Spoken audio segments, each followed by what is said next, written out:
தேவன் தைரியம் உள்ளவர்களின் தேவன். எப்ப தேவன் உன் கண்ணுக்கு தெரிவார் தெரியுமா? நீ வாழ்க்கையில துணிச்சலா தைரியமா சில முடிவுகளை எடுக்கும் பொழுதுதான் கர்த்தர் முன்னாடி தோன்றும்.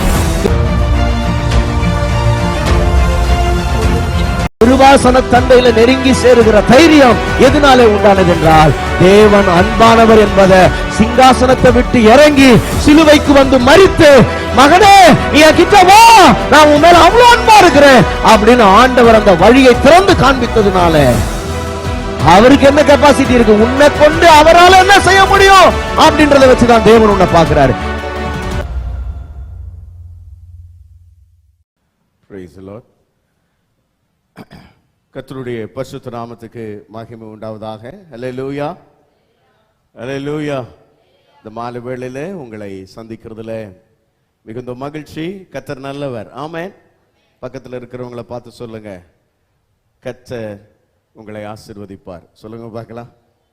Price God. ஹல்லேலூயா. இங்க வந்தது உங்களுக்கு ஆசீர்வாதமாக இருக்கும். ஆமென். எஸ், கர்த்தர் நல்லவர். இந்த மாலை வேளையில நம்முடைய தியானத்திற்காக நாம் தெரிந்து கொண்ட வேத வசனம் சங்கீதங்களின் புஸ்தகம் 18:35. சங்கீதங்களின் புஸ்தகம் 18:35 வசனத்தை நாம் வாசிப்போம். உம்முடைய ரட்சிப்பின் கேடகத்தையும் உம்முடைய ரட்சிப்பின் கேடகத்தை எனக்கு தந்தீர். உம்முடைய வலதுகரம் என்னை தாங்குகிறது. உம்முடைய வலதுகரம் என்னை தாங்குகிறது. உம்முடைய காருண்யம் என்னை பெரியவனாக்கும். உம்முடைய காருண்யம் என்னை பெரியவனாக்கும். கர்த்தருக்கு மகிமை உண்டாவதாக. இந்த 18வது சங்கீதத்தை வாசிக்கும் பொழுது, அதனுடைய சங்கீதம் ஆரம்பிக்கும் பொழுது அடைப்பு குறிக்குள் எப்படி போட்டிருக்குது அப்படின்னு பார்த்தீங்கன்னா, ராகத்தலைவனுக்கு ஒப்புவிக்கப்பட்ட சங்கீதம். கர்த்தருடைய தாசனாகிய தாவீது இந்த பாட்டின் வார்த்தைகளை கர்த்தர் தன்னை தன்னுடைய எல்லா சத்துருக்களின் கைக்கும் சவுலின் கைக்கும் நீங்களாக்கி விடுவித்த நாளிலே பாடினது. தாவீது ராஜாவாக மாறி ஒரு நல்ல ஒரு இளைப்பாறுதலான வாழ்க்கைக்குள்ள பிரவேசித்த அந்த நாளில் இந்த சங்கீதத்தை அவர் பாடியிருக்கிறார். எல்லா சத்துருக்களுக்கும் நீங்களாக்கி ரட்சித்த பிறகு எப்படி ஒரு நல்ல வாழ்க்கை இல்லை? Praise God. ஆமென். எத்தனை பேர் அப்படி விரும்புறீங்க? கர்த்தர் உங்களையும் அப்படி உங்களுடைய எல்லா பிரச்சனையிலிருந்தும் நீங்களாக்கி மீட்பார். தாவீதுக்கு செஞ்சவர் உங்களுக்கு செய்வார். நம்புறீங்களா? அப்படி அல்லேலூயா. ஆமாம், நம்புங்க. கர்த்தர் நல்லவர். ஏன்னா தாவீது அப்படிதான் நம்பினாரு. நம்பினது அவருடைய வாழ்க்கையில் கர்த்தர் பழிக்க பண்ணார். அவருடைய எல்லா சத்துருக்களின் கைக்கும். பைபிள் படிக்கிறவங்களுக்கு தெரியும், அவருடைய வாழ்க்கையெல்லாம் வனாந்தரத்தில் எவ்வளோ நாள் அலைஞ்சி திரிஞ்சு கண்ணீரே உணவாச்சு. எல்லா நாட்களும் சில காலங்கள்லாம் தாய் தகப்பனுக்கெல்லாம் எதிரி மாதிரி இருந்த காலங்கள்லாம் இருக்குது. கூட பிறந்தவங்கலாம் பகைச்ச காலங்கள்லாம் இருக்குது. யார் எப்போ குழி பறிப்பாங்க, யார் எப்போ காலை வருவாங்கன்னு தெரியாமல் ஓடிட்டு இருந்த காலங்கள்லாம் தாவீதுக்கு இருந்தது. ஆனால் அது எல்லாவற்றிலிருந்தும் கர்த்தர் அவனை விடுவித்து அவனை ஆசீர்வதிச்சார்னு சொல்லி நம்ம பார்க்குறோம். தாவீதுக்கு செய்தவர் நிச்சயமாகவே உங்களுக்கும் செய்வார், அதில் சந்தேகமே கிடையாது. சரி, இப்போ அதில் நாம் அந்த வாசித்த 35வது வசனத்தில் அவர் சொல்கிறாரு, அவருடைய சத்துருக்கெல்லாம் கர்த்தர் விலக்கி காத்தாருன்னு சொல்லிட்டு வசனத்தை எப்படி ஆரம்பிக்கிறார்னா, என் பெலனாகிய கர்த்தாவே உண்மையில். ஆமாம், எனக்கு பலனே யார் தான்? என் சத்துருக்களுடைய கைக்கு நீங்களாக்கி ரட்சித்தார்னு இங்கே சொல்லிட்டு, பலன் யாரு அப்படின்னா என்ன அர்த்தம்? நான் ஏதோ என் சுய பலத்தில் இந்த சத்துருக்கள் எல்லாம் மேற்கொண்டு வரல, நீங்கள் தான் என் பலனாக இருந்தீங்கன்னு சொல்கிறாரு. நீங்கள் தான் என் பலன் அப்படின்ட்டு 35வது வசனத்தில் ரட்சிப்பின் கேடயத்தை எனக்கு தந்தீர். அப்படின்னா என்னன்னா, எனக்கு கேடகமாக உங்களுடைய ரட்சிப்பு இருந்தது. அப்படின்னா நீங்கள் தான் என்னை பாதுகாத்தீங்க. இந்த இடத்துல ரட்சிப்புன்னு சொல்கிறது பாதுகாப்பை குறிக்கும். அல்லேலூயா. ஆமாம், நீங்கள் தான் எனக்கு கேடகமாக இருந்தீங்க, மறைவிடமாக இருந்தீங்க. நீங்கள் தான் என்னை பாதுகாத்துக்கிட்டீங்க. நீங்கள் பாதுகாத்ததுனால தான் நான் இன்னைக்கு உயிரோடு நிற்கிறேன். எத்தனை பேர் அதெல்லாம் நம்புறீங்க? உங்களுக்கு அதெல்லாம் நம்ப முடியுதா? ஆண்டவரே, நீங்கள் தான் என்னை பாதுகாத்துக்கிட்டீங்க, நீங்கள் உங்கள் கூடாரத்தின் மறைவில் வச்சுக்கிட்டதுனால தான் நான் இன்னைக்கு உயிரோடு இருக்கிறேன். இந்த பாட்டு கூட இருக்குல்ல, வாழ்வே நீர் தானையா, நீர் மாத்திரம் இல்லை என்றால். அது கூட ஒரு சங்கீதம் தான். மனுஷர்கள் என்ன பண்ணியிருப்பாங்களாம்? உயிரோடு விழுங்கிட்டு இருப்பாங்க அப்படின்ற. சில நேரத்தில் நம்மளை சுற்றி இருக்கிற பிரச்சனைகள்லாம் நம்மளை காணாமல் போக பண்ணியிருக்கோம். கர்த்தர் நம்மளோட கூட இருந்து நமக்கு ஒரு கேடகமா, மறைவிடமா, அடைக்கலமா இருந்து நம்மளை பாதுகாக்கிறாரு. சொல்லிட்டு தான் அடுத்த வார்த்தையில் சொல்றாரு, நான் இப்படி ஒரு ராஜாவா மாறினதுக்கு பின்னாடி யார் இருக்கிறீங்கன்னா, உங்களுடைய காருண்யம் இருக்கு, உங்களுடைய உதவி இருக்கு, உங்களுடைய கருணை, உங்களுடைய இரக்கம், உங்களுடைய அருள் அப்படின்னு தமிழில் எப்படி சொன்னால் தூய தமிழில் சொன்னால் உங்களுடைய அருள் உங்களுடைய ஆசி இருந்ததுனால தான் நான் என்னன்னா பெரியவனாக மாறினேன் அப்படின்னு சொல்கிறார். உங்களுடைய காருண்யம் என்ன ஆயிடுச்சு, பெரியவனாக்கிடுச்சு. கர்த்தருக்கு ஸ்தோத்திரம், அல்லேலூயா. ஆமாம், அதே போல் இன்னொரு இடத்துல இதே வார்த்தையை இன்னொரு இடத்துல வாசிச்சிங்கன்னா 2 சாமுவேல் 23:1 அங்கே இதே வார்த்தையை கொஞ்சம் வித்தியாசமாக சொல்லியிருக்கிறார் ஆவியானவர். வாசிங்க, அதையும் வாசிங்க பார்க்கலாம். 2 சாமுவேல் 23:1. தாவீதுடைய கடைசி வார்த்தைகள். எஸ், மேன்மையாய் உயர்த்தப்பட்டு யாக்கோபின் தேவனால் அபிஷேகம் பெற்று. போதும், மேன்மையாய் உயர்த்தப்பட்டு. எப்படி உயர்த்தப்பட்டானா, மேன்மையாய் உயர்த்தப்பட்ட தாவீது. எல்லாரும் சொல்லுங்க பார்க்கலாம், மேன்மையாய் உயர்த்தப்பட்ட தாவீது. சும்மா சாதாரணமாலாம் உயர்த்தலை. அதாவது இந்த மேன்மையாய் உயர்த்தப்படுதல்லாம் என்னன்னா, சில நேரத்தில் உங்கள் லைஃப்பில் ஒரு குறிப்பிட்ட இடத்துக்கு நீங்கள் போகிற வரைக்கும் சில ஆட்கள்லாம் என்ன பண்ணலான்னா உங்கள் காலை தட்டி விடலாம். ஒரு இடத்துக்கு உயரத்துக்கு போயிட்டே இருக்கீங்கன்னா திடீர்னு நம்மளை என்ன பண்ணலாம், காலை வாரி விடுறதுக்கு 2 பேர் இருப்பான். அந்த உயரத்துக்கு நம்மளால் என்ன பண்ண முடியாதுன்னா போக முடியாதபடி அவன் தடுப்பான். அவன் காலை தட்டி விடுறது, காலை உள்ளே விடுறது, வாடுறது, ஏதாவது ஏடா கூடமாக பண்ணுறது, அதெல்லாம் பண்ண முடியும். இந்த மேன்மையாய் உயர்த்தப்பட்டுன்னா ஒருத்தன் கீழே தள்ளிவிட முடியாத இடம், அதான் மாட்டுறாங்க. அல்லேலூயா. ஆமாம், குழியிலிருந்து எடுத்து என்னை எங்கே வச்சுட்டீர்னா உன்னதத்தில் வச்சுட்டீரு. அப்படி வச்சுட்டு என் அடிகளை அங்கே என்ன பண்ணிட்டீர்னா உறுதிப்படுத்திட்டீர். என் அடிகளை உறுதிப்படுத்தினீர். அப்படின்னா என்ன அர்த்தம்னா, அங்கேருந்து எவனுமே என்னை கீழே தள்ளவே முடியாது. கிடந்தது குழியில் எடுத்து என்னை கண்மலையின் மேலே நிறுத்தி என் அடிகளை என்ன பண்ணிட்டீங்கப்பா, உறுதிப்படுத்திட்டீங்க. அப்படின்னா அங்கேருந்து எத்தனை பேர், 1000 பேர், 1,00,000 பேர் சேர்ந்து என்னை கீழே தள்ளினா கூட நான் என்ன ஆக மாட்டேன், விடவே மாட்டேன். அதான் மேன்மையாக உயர்த்தப்பட்டு. நான் சொல்கிறேன், உங்கள் வாழ்க்கையில் ஆண்டவர் உங்களை அப்படி ஒரு உயரத்துக்கு கொண்டு போவார். யார் தள்ளணும்னு நினச்சாலும் தள்ளவே முடியாத ஒரு இடத்துக்கு நீங்கள் போவீங்க. விசுவாசிச்சிங்கன்னா நீங்கள் ஆமேன்னு சொல்லலாம், விசுவாசிக்கலன்னா பரவாயில்லை. பிரைஸ் காட், ஆமேன். ஆமாம், ஏன்னா அந்த மாதிரி நல்ல வார்த்தைகள் வரும்போது நீங்கள் விசுவாசித்து ஆமேன்னு சொல்லிடணும், குறிப்பெடுத்துக்கணும், அதை வச்சு நீங்கள் ஜெபம் பண்ணணும். அப்படி பண்ணிக்கிட்டே இருந்தீங்கன்னா இதெல்லாம் உங்கள் வாழ்க்கையில் பழிச்சிடும். சில ஆட்கள் இப்படி செஞ்சு தான் மேலே வந்திருக்கிறாங்க. தேவனுடைய வார்த்தையெல்லாம் எப்படி ரிசீவ் பண்ணியிருக்காங்கன்னா, இந்த வார்த்தையை ஏற்றுக்கொண்டு தான் பெரிய ஆள் ஆயிருக்காங்க. அப்போ மேன்மையாக உயர்த்தப்பட்டு கர்த்தருடைய காருண்யம் என்னை பெரியவனாக்கிட்டு எப்படி மேன்மையான இடத்த கொண்டு போயிடுச்சு. ஏன்னா அவருடைய பின்னணி உங்களுக்கு தெரியும். சாதாரண ஒரு ஆடுகளை மேய்ச்சிக்கிட்டு இருந்த ஒரு குடும்பத்தில் ஒருவேளை அவங்க அப்பா அம்மா படிக்க வச்சு ஒரு வேலைக்கு அனுப்பியிருந்தா கூட அவங்க அண்ணங்கள்லாம் எந்த மாதிரி இடத்துக்கு வேலைக்கு போயிருக்காங்க, அரண்மனையில் போர் சேவர்லாம் இருக்கிறாங்க, இராணுவத்தில். ஒருவேளை இவரும் இருந்திருந்தாருன்னா என்ன பண்ணியிருப்பார், இவர் இன்னொரு இராணுவ வீரனாக இருந்திருப்பார். அவங்க அப்பா அம்மாலாம் உயரத்தில் வச்சுருந்தா அவ்வளோதான் உயரத்தில் வச்சிருக்க முடியும். ஆனால் ஆண்டவர் உயரத்தில் வைக்கணும்னு நினச்சார் பாருங்க, அது இவங்க வீட்டில் யாருமே நினைக்காத உயரம். பிரைஸ் காட், ஆமேன்னு சொல்லுங்க பார்க்கலாம். நான் சொல்கிறேன், உங்கள் வீட்டில் யாருமே நினைக்காத உயரத்தில் கர்த்தர் உன்னை கொண்டு போவார். உங்கள் அப்பா பிள்ளைங்களுக்கெல்லாம் சொல்கிறேன், உங்கள் அப்பா அம்மாலாம் யோசிக்காத உயரத்துக்கு கர்த்தர் உங்களை கொண்டு போவார். ஆமேன். ஆமாம், அப்படி யோசிக்கிறவர் தான் தேவன். உங்கள் அப்பா அம்மாவோட எண்ணம்லாம் ரொம்ப கம்மியாக இருக்கும். அவங்க ஏதோ அவங்க மனசுக்கு தெரிஞ்ச வரைக்கும் யோசிப்பாங்க, நல்லது. ஆனால் அதை காட்டிலும் பெரிதான ஒன்றை தேவன் உங்களுக்காக ஆயத்தம் பண்ணி வைத்திருக்கிறார். அதில் கொண்டு போய் அவர் உங்களை அமர வைப்பார்.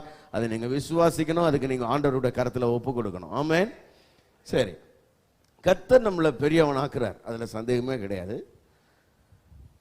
ஆனால் இந்த வார்த்தையை நான் தியானித்த போது எனக்கு ஆண்டவர் சில காரியங்களை வெளிப்படுத்துகிறார். ஏன்னா பொதுவாக நம்ம எல்லாருக்குமே தேசத்தில் பெரிய மனுஷங்களாக வாழ்கிறது ரொம்ப பிடிக்கும். சமுதாயத்தில் ஒரு நல்ல உயர்ந்த அந்தஸ்தில் வாழ்கிறது ரொம்ப பிடிக்கும். இந்த பெரிய மனுஷன் அப்படின்னவனே, பெரியவனாக்குறது அப்படின்னவனே, இப்போ இந்த நம்ம தாவீதை பார்த்தோன்னே நமக்கு என்ன தெரியுது, ஒரு ஆடு மேய்ச்சிக்கிட்டு இருந்தவன் ராஜாவாயிட்டான், ஒரு ஏழ்மையான குடும்பத்தில் இருந்தவன் வசதியானவன் ஆயிட்டான், அவனுக்கு பதவி அந்தஸ்து நல்ல ராஜ மரியாதை ஒரு நல்ல புகழ்ச்சியான வாழ்க்கை இதெல்லாம் கிடைச்சிச்சு, இதெல்லாம் வந்துடுச்சு. அந்த பெரியவனாகிறது அப்படின்னும் போது இதெல்லாம் வந்துடுச்சு. அப்போ நம்ம மைண்ட் என்ன யோசிக்குதுன்னா, இதெல்லாம் தான் பெரியவனாக்கிறதுல இருக்குது. ஒருவன் பெரியவன் ஆகிறான்னா அதில் இதெல்லாம் இருக்குது அப்படின்னு நம்ம நினைக்கிறோம். கரெக்ட், இதெல்லாம் இருக்குது, உண்மைதான்.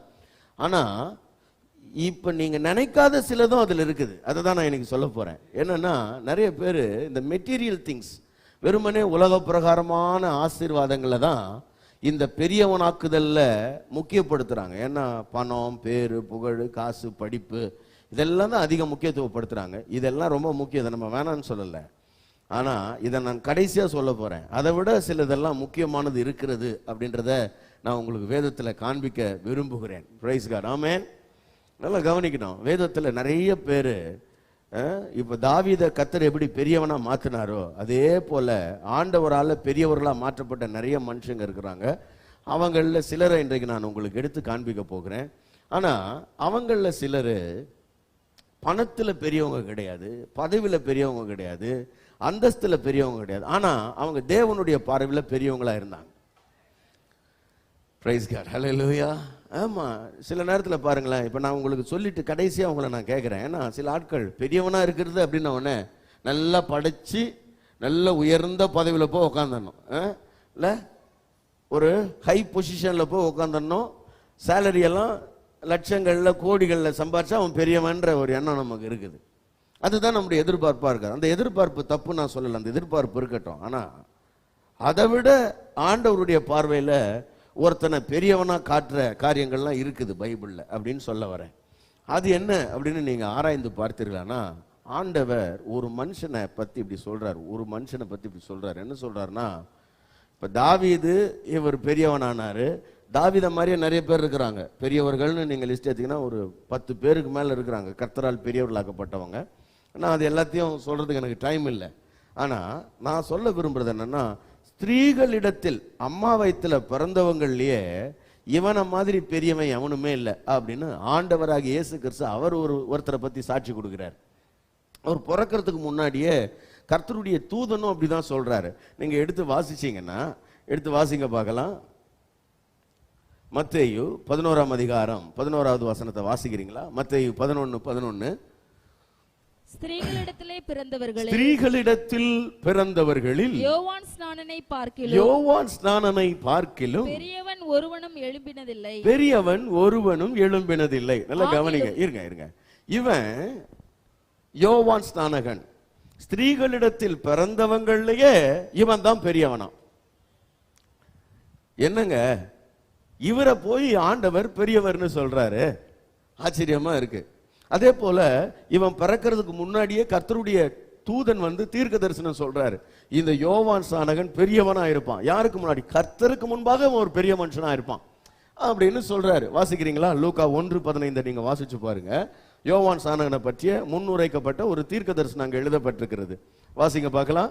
அவன் கர்த்தருக்கு முன்பாக பெரியவனா இருப்பான். போதும், கர்த்தருக்கு முன்பாக பெரியவனா இருப்பான். இப்ப என் கேள்வி என்னன்னா, நல்லா கவனிங்க, என் கேள்வி என்னன்னா, உங்க வாழ்க்கை கர்த்தருக்கு முன்பாக பெரியவர்களா இருக்கணும்ன்றது உங்களோட விருப்பமா, இல்லைன்னா உலகத்தினுடைய பார்வையில பெரியவர்களா இருக்கணும்ன்றது உங்களோட விருப்பமா? சில நேரத்துல நம்ம கர்த்தருக்கு முன்பாக பெரியவங்களா இருக்கிறோமோ இல்லையோ, உலகத்தினுடைய பார்வைக்கு பெரியவர்களா இருக்க விரும்புறோம். அதான் பிரச்சனை. இன்றைய கிறிஸ்தவர்களுக்கு பெரும்பாலும் பிரச்சனை என்னன்னா, உலகத்தின் பார்வைக்கு நான் என்ன பெரிய ஆளா காட்டிக்கணும், உலகத்துல நான் என்ன ஒரு பெரிய மனுஷனா காட்டிக்கணும்ன்றது தான் அவங்களோட விருப்பம். அது மட்டுமே அவங்களோட விருப்பமா இருக்கிறதுனால தான் அவங்க சில நேரங்கள்ல பாதை தவறி நடந்துடுறாங்க.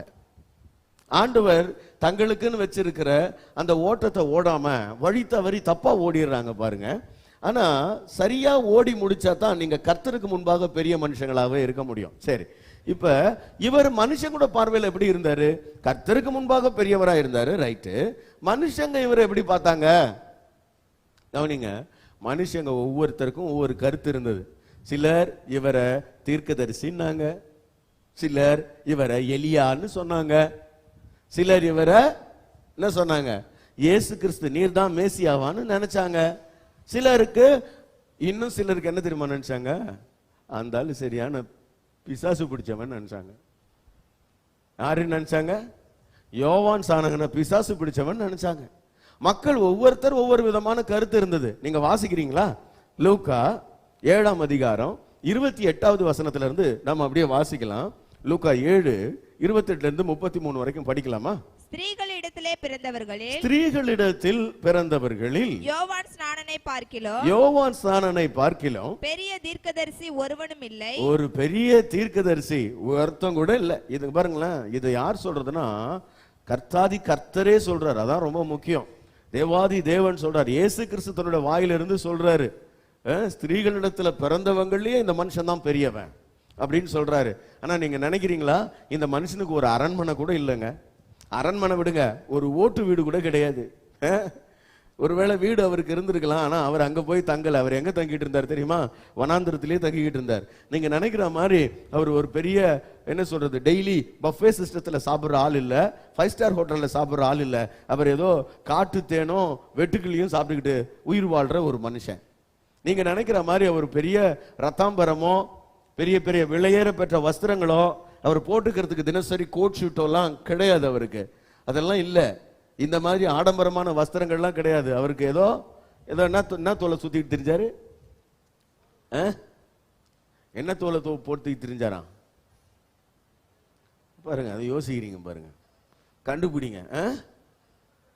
அப்பா சோத்திரம். ஒட்டகத்தோலை போத்திக்கிட்டு காட்டு தேனையும் வெட்டுக்கிளியையும் சாப்பிட்டுக்கிட்டு ஒரு மனுஷன் வாழ்றாரு. இந்த மனுஷனை பார்த்து இவன் எனக்கு முன்னாடி பெரியவனா இருக்கிறான், என் பார்வையில் இவன் பெரியவனா இருக்கிறான் அப்படின்னு கர்த்தர் சாட்சி கொடுக்கிறார். அது மாத்திரம் இல்ல, இவன் பிறக்கும் போதே அவன் பெரியவனா தான் இருப்பான்னு தீர்க்கதரிசனம் சொன்னாங்க. கவனிங்க, இப்ப அடுத்தது சொல்றாரு. தொடர்ந்து அவனை பற்றி சொல்லிக்கிட்டே வர்றாரு.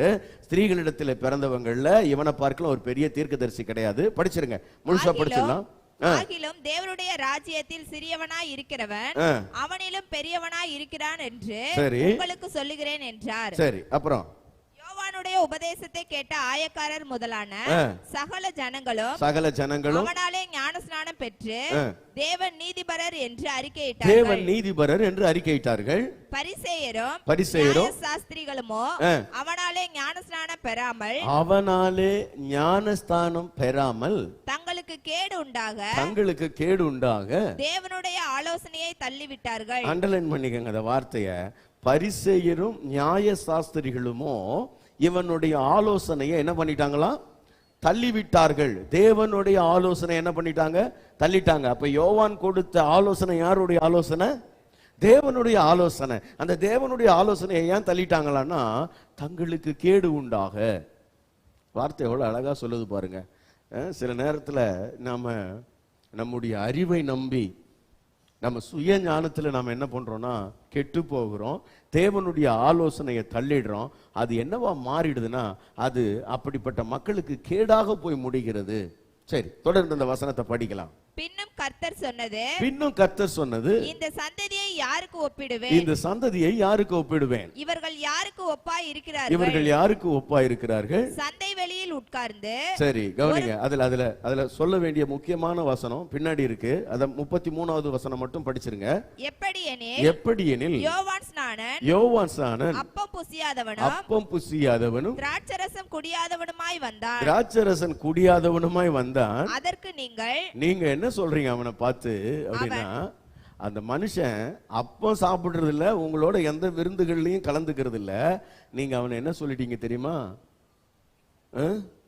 அந்த ஆளுக்கு பேய் பிடிச்சிருக்கு. ஏன்னா உங்களோட என்ன பண்ண மாட்டாரு, எல்லா கூட்டத்துக்கும் ஒத்து வர மாட்டாரு.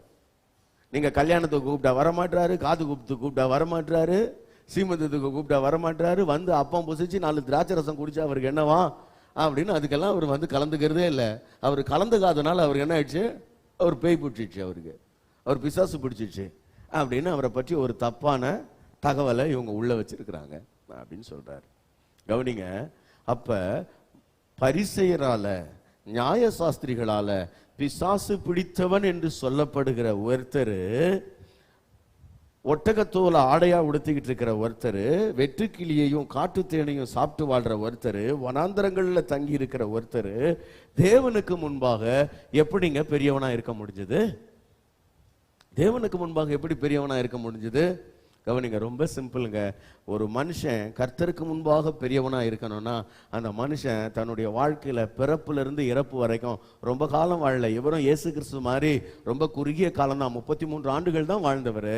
அப்படி வாழ்ந்த இவர் என்ன பண்ணார் தெரியுமா? தன்னுடைய வாழ்க்கையோட நோக்கத்தை தெரிஞ்சுக்கிட்டாரு, தன்னுடைய பிறப்போட நோக்கத்தை தெரிஞ்சுக்கிட்டார், தான் எதுக்காக பிறந்தோம், தன்னுடைய ஊழிய அழைப்பு என்னன்னு தெரிஞ்சுக்கிட்டாரு.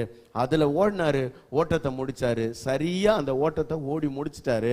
அதனால அவருடைய வாழ்க்கையில பூரணமா தேவ சித்தத்தை நிறைவேற்றி முடிச்சதுனால இவர் கர்த்தரிடத்துல பெரிய மனுஷனா இருந்தார். அல்லேலூயா. ஆமா, இன்னைக்கு நம்முடைய வாழ்க்கைய சரியா நீங்க தேவனுடைய திட்டத்தின்படி ஓடுறீங்களா? உங்களுக்கு தெரியுமா? உங்க மனசுல கை வச்சு சொல்ல முடியுமா? என்ன ஆண்டவர் இந்த நோக்கத்துக்காக தான் பிரதர் படைச்சிருக்கிறாரு, இந்த நோக்கத்துக்காக தான் நான் வாழ்றேன், அதுதான் என் வாழ்க்கை. கவனிங்க, யோவானை குறித்து சில ஆட்கள் கேட்கிறாங்க, நீ ஏன் ஞானஸ்தானம் கொடுக்கிறாய்? நீ எலியாவும் அல்ல, தீர்க்கதரிசியும் அல்ல, கிறிஸ்துவும் அல்லன்னா நீ ஏன் ஞானஸ்தானம் கொடுக்கிற அப்படின்னு கேட்கிறாங்க. அவர் சொல்றார், நான் வனாந்திரத்திலே கூப்பிடுகிறவனுடைய சத்தமா இருக்கிறேன். அப்படின்னா தான் யார் என்றது ரொம்ப தெளிவா இந்த யோவான் ஸ்நானகனுக்கு தெரிகிறது. அருமையான தேவனுடைய பிள்ளைகளே, நீங்க யாருன்னு உங்களுக்கு தெரியுமா? உங்க அழைப்பு என்னன்னு தெரியுமா? உங்களோட வாழ்க்கையை குறித்ததான தேவ திட்டம் உங்களுக்கு தெரியுமா? அந்த தேவ திட்டம் தெரிஞ்சா அந்த தேவ திட்டத்துல தான் நீங்க பயணிக்கிறீங்களா என்பதை நீங்கள் உற்று பாருங்கள். அல்லேலூயா. சில நேரத்தில் உங்களோட வாழ்க்கையை திசை திருப்பும்படியான காரியங்கள் வரலாம். இதை யோவான் ஸ்நானகன் ஞானஸ்தானம் எடுத்து அநேக சீஷர்கள் இடத்துல வந்த உடனே என்ன நினைக்கிறாங்கன்னா, இவர் தான் இயேசு கிறிஸ்துன்னு நினைக்கிறாங்க, இவர் தான் மேசியான்னு நினைக்கிறாங்க. சில ஆட்கள் அப்படிதான், நம்ம கொஞ்சம் ஃபேமஸ் ஆயிட்டோம்னா ட்ராக் மாறிடுவாங்க. நம்மள மக்களே நமக்கு சில கிரீடங்கள் எல்லாம் சூட்டுவாங்க, சில பட்டங்கள் எல்லாம் சூட்டுவாங்க. உடனே பட்டங்களை வாங்கின உடனே நம்ம தலையில கொஞ்சம் அது கிரீடம் ஏறின உடனே கொஞ்சம் நமக்கே இது நல்லா இருக்கே அப்படின்னு நமக்கே தோணும். கவனிங்க, இவரை மேசியா நினைச்சுக்கிட்டு இருக்கிறாங்க. ஆனா இவர் சொல்றார், நான் அவர் அல்ல. நான் யார் கிடையாது, நான் அவர் அல்ல, நான் அவர் இல்லை. எனக்கு பின் ஒருத்தர் வர்றாரு, அவருடைய பாதரட்சையின் வாரை அவிழ்க்கிறதற்கும் நான் பாத்திரம் கிடையாது. நான் ஜலத்தினாலே ஞானஸ்தானம் கொடுக்கிறேன், அவர் உங்களுக்கு பரிசுத்த ஆவியினாலே ஞானஸ்தானம் கொடுப்பார் அப்படின்னு தான் யார் என்பதை தெளிவாய் தெரிந்து கொண்டு அதை ஜனங்களுக்கு ரொம்ப தைரியமா சொல்லி, எனக்கு பின்னாடி ஒருத்தர் வர்றாரு, அவர் என்னை விட மேன்மை உள்ளவர்னு காண்பித்து கொடுக்கிறார். Praise God. ஆமென். ஆமா, கிறிஸ்துவை உயர்த்துறதுக்கு, கிறிஸ்துவுக்கு முன்னாடி தன்னை தாழ்த்துறதுக்கு அவர் தயங்கவே இல்லை. இன்னொரு டைம் வருது, இவர்கிட்ட இருக்கிறவங்கலாம் இயேசு கிறிஸ்துவை இவர் தான் அடையாளம் காட்டினாரு. அடையாளம் காட்டினதுக்கு பிறகு இவர்கிட்ட இருந்த ஜனங்கள்லாம் இயேசு கிறிஸ்துவை பின்பற்றி போறாங்க. அப்பவும் அவருடைய மனசு கொஞ்சம் கூட சஞ்சலப்படலை. பரத்திலிருந்து ஒருத்தருக்கு அதிகாரம் கொடுக்கப்பட்டா தான் அவர் அந்த ஊழியத்தை செய்ய முடியும். ஆகவே அவர்கிட்ட ஜனங்க போறாங்களா, போகட்டும்னு சொல்றாரு. அப்ப தன்னுடைய வாழ்க்கையில தான் எதற்காக அழைக்கப்பட்டோம் என்று தெரிஞ்ச உடனே பாருங்க, மற்றவங்களால எந்த விதமான அழுத்தங்களோ, மற்றவங்க பேசுற காரியங்கள்னால எந்த விதமான திசை திருப்புதலோ இவருக்கு உண்டாகல. பதட்டம், பரபரப்பு, நம்மளை யாராவது 2 பேர் கொளுத்தி விட்டாங்கன்னா அவ்வளவுதான், போதும். உதாரணத்துக்கு ஒரு அண்ணன் தம்பிங்க இருக்கிறாங்கன்னு வைங்களேன், ஒரு தம்பிக்காரர்கிட்ட தம்பி மனைவி இப்படி சொல்றான்னு வைங்களேன், என்ன உங்க அம்மா எல்லாம் உங்க அண்ணனுக்கே கொடுத்துனுக்குறாங்க, எல்லாத்தையும் அங்கேயே கொடுத்துனுக்குறாங்க, நீ தலையாட்டினே இரு, கடைசி வரைக்கும் உனக்கு நாமம் தான் போ அப்படின்ட்டாங்கன்னா போதும். எப்படி அடுத்த நாள் இவர் அவங்க அம்மா கிட்ட என்ன பண்ணுவாரு, அது உள்ள வந்துடும். இன்ஜெக்ஷன் போட்டாச்சு, அது வேலை செய்யும், பொறுமையா மருந்து உள்ள ஓடி ஆடி வேலை செஞ்சுனேங்குது. அப்புறம் ஒரு நாளைக்கு அது வந்து வெடிக்கும். அந்த மாதிரி எல்லாம் டிஸ்டர்பே ஆகல யோவான் ஸ்நானகன். ஏன்னா நிறைய இன்ஜெக்ஷன் அவருக்கு போட்டுனே இருக்கிறாங்க, சுத்தி சுத்தி சுத்தி சுத்தி சுத்தி போடுறாங்க. ஏன்னா அவருக்கு தெரியும், நான் யாரு, எனக்கு என்ன தேவன் கொடுத்தாரோ என்கிட்ட கொடுத்ததை யாராலையும் என்ன பண்ண முடியாது, பறிக்கவே முடியாது. எனக்கு தேவன் என்கிட்ட எதை கொடுத்தாரோ அது என்கிட்ட நிலைக்கும், என்னுடையதை யாராலையும் எடுத்துக்கவே முடியாதுன்றது அவருக்கு ரொம்ப நல்லா தெரியுது. அல்லேலூயா. அருமையான கர்த்தருடைய பிள்ளைகளே, நீங்க கர்த்தருக்கு முன்பாக பெரியவர்களா இருக்க வேண்டுமானால் உங்களோட வாழ்க்கையில தேவ சித்தத்தை நிறைவேற்றவர்களா இருங்க. ஆமென். உங்க வாழ்க்கை உங்களை பெரியவங்களா காட்டட்டும். ஆமென் சொல்லுங்க பார்க்கலாம். அல்லேலூயா. பாருங்களேன், உலகத்தார் பார்க்குற மாதிரி நீங்க பார்க்காதீங்க. அதாவது இந்த பரிசேயர்களுக்கு, இந்த நியாய சாஸ்திரிகளுக்கெல்லாம் பார்வை தப்பா இருக்குது. ஏன்னா இவனுடைய வெளிப்புற தோற்றத்தை பார்க்குறாங்க. வெளி தோற்றத்தை பார்த்து அவன் ட்ரெஸ் கோடு, அவன் சாப்பாடு, அவன் இருக்கிற இடம், அவனோட பேச்சு. யோவான் ஸ்நானகனோட பேச்சு எப்படி இருந்தது? யோவான் ஸ்நானகனுக்கெல்லாம் தேன் ஒழுவ பேச தெரியாது. வர்றவங்களெல்லாம் என்ன பண்ணிடுவார், ஒரே கட் ஆஃப் தான். கூப்பிட்டு அவங்க அப்பா அம்மா ஜாதி ஜனம்லாம் திட்டி அனுப்புவார். விரியன் பாம்பு குட்டிகளே, அவர் பிரசங்கத்தெல்லாம் நீங்க கேட்டீங்கன்னா ஒரு நாள் நீங்க அவர் சர்ச்சில் இருக்க மாட்டீங்க. உங்க அப்பா அம்மாவுக்கு நல்ல புத்தி இருந்தா தானடா உங்களுக்கு நல்ல புத்தி இருக்கும். அவனுங்க ஒரு விஷ பாம்புங்க, அவங்களுக்கு பிறந்த நீங்க ஒரு விஷ பாம்புங்கன்னு சொல்லி அப்பா அம்மாவெல்லாம் சேர்த்து திட்டுறாரு. விரியன் பாம்பு குட்டிகளே, வரும் கோபத்துக்கு தப்பித்துக் கொள்ள உங்களுக்கு வகை காட்டினவன் யார்? நீங்க இப்ப ஞானஸ்தானம் எடுத்துட்டா உங்களுக்கு பரலோகம் கிடைச்சிருமா? கோடாரியானது இப்பொழுதே மரத்தின் வேர் அருகே வைக்கப்பட்டிருக்கிறது, மனம் திரும்புதலுக்கு ஏற்ற கனியை கொடுங்க. கொடுக்கலனா நல்ல கனி கூடாத மரம் எல்லாம் வெட்டுண்டு எங்க போடப்படும்? அக்னியில போடப்படும், நரகத்துல தள்ளிடுவார் உன்னை ஆண்டவர்னு சொல்லி பயங்கரமா எச்சரித்து கடிந்து கொண்டு பிரசங்கம் பண்றார். இப்படி பிரசங்கம் பண்ற பிரசங்கியாரை தேடி யாராவது போவோமா நம்ம? சில ஆட்கள் போவீங்க, இப்ப உங்களை மாதிரி கொஞ்சம் பேர் வருவாங்க. அந்த மாதிரி பிரசங்கம். அப்ப அவரோட பிரசங்கமும் பிடிக்கல, அவரோட ட்ரெஸ் கோடும் பிடிக்கல, அவர் பண்ற ஊழியமும் பிடிக்கல, அவர் சாப்பிட்றதும் பிடிக்கல, ஜனங்களோடையும் அவர் மிங்கிளாக மாட்டுறாரு, அவர் பாட்டு தனியா வனாந்தரத்தில் இருக்கிறாரு. இந்த மாதிரி ஒரு மனுஷனை கர்த்தர் சொல்றாரு இவன் பெரியவன்றாரு. அப்ப நீங்க கர்த்தர் எப்படி பார்க்கிறாரோ அப்படி பார்க்க கத்துக்கணும். ஒருத்தரை அவனோட வெளிப்புறமான தோற்றங்கள் எல்லாம் வச்சு, ஒருத்தனோட வாழ்க்கை முறையை வச்சு, அவனோட வீடு வாசல் காரு பங்களா படிப்பு அவனுக்கு இருக்கிற அந்த பகட்டான வாழ்க்கையெல்லாம் வச்சு நீங்க அவனை மதிப்பிடாதீங்க. அவனை தேவன் எப்படி பார்க்கிறாரோ அப்படி பார்க்கறது கத்துக்குங்க. ஆமென், அல்லேலூயா. அப்படி பார்க்கறதா ரொம்ப நல்லது. அப்ப தேவனுடைய பார்வையில நீங்கள் பெரியவர்களா இருக்கிறோம்னா உங்க வாழ்க்கை தேவ சித்தத்தின்படி ஓடி முடிக்கப்படுகிற ஒரு வாழ்க்கையா இருக்கணும். அப்பதான் கர்த்தருக்கு முன்பாக நீங்களும் நானும் பெரியவர்கள். ஆமென், அல்லேலூயா. ஆமா, இது ஒரு பெரிய மனுஷன். நான் இன்னொரு பெரிய மனுஷனை உங்களுக்கு காட்ட விரும்புகிறேன். இந்த மனுஷங்கிட்டையும் பெருசா ரொம்ப பெரிய சொத்துலாம் கிடையாது. ஆனா இந்த மனுஷனையும் வேதம் பெரிய மனுஷன் என்று அழைக்கிறது. 1 சாமுவேல் 9ஆம் அதிகாரம் 6வது வசனத்தை நீங்க வாசிச்சீங்கன்னா 1 சாமுவேல் 9:6. அதற்கு அவர் இதோ இந்த பட்டணத்திலே தேவனுடைய மனுஷன் ஒருவர் இருக்கிறார். அவர் பெரியவர். அவர் யாரு? அவர் பெரியவர். இந்த பட்டணத்துல ஒரு தேவனுடைய மனுஷன் ஒருத்தர் இருக்கிறார். அவர் யாருன்னா அவர் பெரியவர். அவர் பெரியவருங்க. இது யாரை பற்றி சொல்லப்படுதுன்னா தீர்க்கதரிசி ஆகிய சாமுவேலை குறித்து சொல்லப்படுற ஒரு வார்த்தை. அவர் ரொம்ப பெரியவர். கவனிங்க, இவரையே பெரியவர்னு சொல்றாங்க. அதே வசனத்துல அதுக்கு பதில் இருக்கு. இவர் ஏன் பெரியவர் தெரியுமா? நல்லா கவனிங்க. இந்த சாமுவேல் தீர்க்கதரிசி ஏன் பெரியவரானார் தெரியுமா? ஏதோ இவருக்கு ஏதோ பெரிய பங்களாலாம் இருக்குதுன்னு நினைச்சுக்காதீங்க. அதனால இவர் பெரியவர் இல்ல. இவர் எதனால பெரியவர் தெரியுமா? அவர் சொல்லுவதெல்லாம் தப்பாமல் நடக்கும். அடுத்த வார்த்தை அங்க இருக்குது பாருங்க. அவர் சொல்லுகிறதெல்லாம் தப்பாமல் நடக்கும். அதான் அவர்கிட்ட இருக்கிற ஸ்பெஷல். அவரோட வாயிலிருந்து ஒரு வார்த்தை வந்துருச்சுன்னா அது நடக்கும். ஏன்னா வேதம் அப்படி சொல்லுது. சாமுவேலுடைய ஒரு வார்த்தையை கூட கர்த்தர் என்ன பண்ணலையாம், தரையிலே விழவிடவில்லை. அப்படின்னா சாமுவேல் தீர்க்க தரிசனம் சொல்லிட்டாருன்னா அது நிச்சயமா நிறைவேறும். அப்ப அடுத்த வார்த்தையில அங்க சொல்றாரு, நாம் போகும் வழிய ஒருவேளை அவர் நமக்கு அறிவிப்பார். அப்ப மனுஷன் வாழ்க்கையில தன்னை பெரியவனாய் காண்பித்தான்.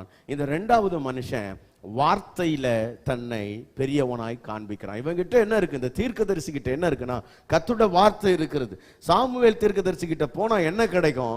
கர்த்தருடைய வார்த்தை கிடைக்கும், ஆண்டவருடைய கைடன்ஸ், ஆண்டவருடைய ஆலோசனை கிடைக்கும். அப்படின்றத ஜனங்க தெரிஞ்சுக்கிட்டு தேடி தேடி சாமுவேல் கிட்ட வராங்க. நல்லா கவனிங்க. இந்த சாமுவேல் சின்ன வயசுல இருந்து கர்த்தருடைய சத்தம் கேட்டு பழகினவன். இன்னைக்கு நம்ம பிள்ளைங்களுக்கு ஏதேதோ சத்தம்லாம் கேட்குது இல்ல? யூடியூப் சத்தம் கேட்குது நம்ம பிள்ளைகளுக்கு, சுட்டி டிவி சத்தம் கேட்குது நம்ம பிள்ளைகளுக்கு, போகோ டிவி சத்தம் கேட்குது. கர்த்தரின் சத்தம் நம்ம பிள்ளைகளுக்கு கேட்குதா? பால் மறந்த நம்முடைய பிள்ளைகள் கர்த்தர் இப்படித்தான் பேசுவாருன்னு நம்ம பிள்ளைங்களுக்கு தெரியுமா? நம்ம பிள்ளைங்க என்னைக்காவது ஆண்டவர் என் கூட பேசுறாரு, ஆண்டவருடைய சத்தத்தை நான் கேட்கிறேன் அப்படின்ற மாதிரி என்னைக்காவது ஃபீல் பண்றாங்களா உங்க பிள்ளைங்க? அந்த அளவுக்கு கர்த்தரோட நடக்க வைக்கிற அனுபவம் நமக்கு இருக்கா? உலகத்தின் எல்லா சத்தங்களும் நம்முடைய பிள்ளைகளுடைய காதுகளில் விழுகிறது. ஆனால் கர்த்தருடைய சத்தம் நம்முடைய பிள்ளைகளுடைய காதுகளில் விழுகிறதா? யோசிச்சு பாருங்க. இந்த மனுஷன் சின்ன வயசுல இருந்தே அந்த அம்மா ஒவ்வொரு முறையும் வருஷத்துக்கு ஒரு முறை அந்த அம்மா வந்து அந்த பிள்ளைய விசிட் பண்ணுமா. எப்படி இருக்கும் யோசிச்சுங்க. நீங்க 1 மணி நேரம் பார்க்கலன்னா கண்ணிலேயே ஒத்தி எடுக்கிறீங்க பிள்ளைகளை. ஆனா அந்த அம்மா ஆலயத்துல விட்டுருச்சு. என் பிள்ளை கர்த்தருக்குன்னு கேட்கப்பட்ட பிள்ளை, அது கர்த்தருக்குன்னு வளரட்டும் ஆலயத்துல விட்டுட்டாங்க. ஒரு வருஷத்துக்கு ஒரு முறை அந்த அம்மா மனசுக்குள்ளேயே யோசிச்சு கற்பனை பண்ணி ஒரு சட்டையை தச்சு எடுத்துட்டு வரோம். என் பிள்ளை இந்த வருஷம் இப்படி வளர்ந்துருப்பான் அப்படின்னு. சில நேரங்களில் அது ரொம்ப சரியா பொருந்தும். ஏன்னா அந்த அம்மா நினைச்ச மாதிரி அந்த பிள்ளை வளர்ந்துருக்கும். சில நேரத்தில் அது கொஞ்சம் சின்னதாக இருக்கும், ஏன்னா பிள்ளை அதை விட கொஞ்சம் கூட வளர்ந்துருப்பான். சில நேரத்தில் அது இன்னும் கொஞ்சம் பெருசாகவே இருக்கும், ஏன்னா நினைச்ச அளவுக்கு இன்னும் வளர்ந்துருக்க முடியாது. அப்போ அந்த அம்மா முடிவு பண்ணியிருக்கோம், நம்ம ஒரு தோராயமாக ஒரு வளர்ச்சி வச்சுருவோம், ஏன்னா அடுத்த வருஷத்துக்கும் வரணும். அதனால கொஞ்சம் சாமுவேல் போட்ட சட்டெல்லாம் மேக்சிமம் பெருசு தான், பிக் சைஸ் தான் அவர். ஏன்னா பெரிய சைஸாக தான் போடுவார். காரணம் என்னன்னா அவங்க அம்மா தச்சிட்டு வரும்போதே பெருசாக தச்சிடும், வளர வளர போட்டுக்கிட்டோம், வளர்ற பிள்ளை தானேன்னு தச்சிட்டு வந்துடுவாங்க.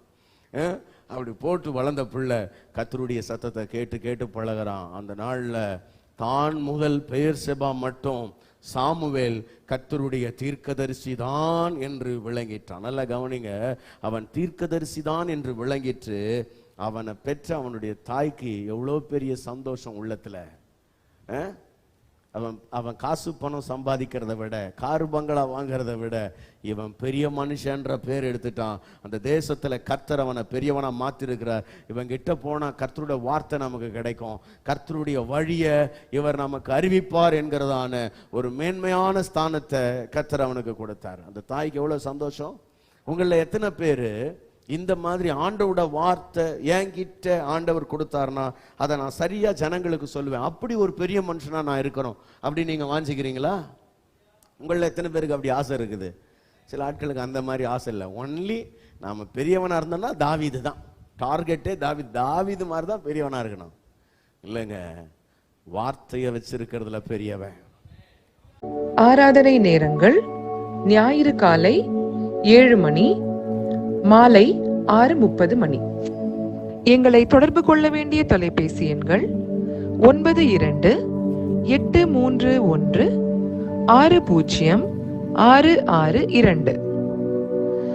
98-406-7235. எங்களை தொடர்பு கொள்ள வேண்டிய முகவரி அகாபே சபை, எண் 189, EH ரோட், கொருக்குப்பேட்டை, சென்னை 6,21,000.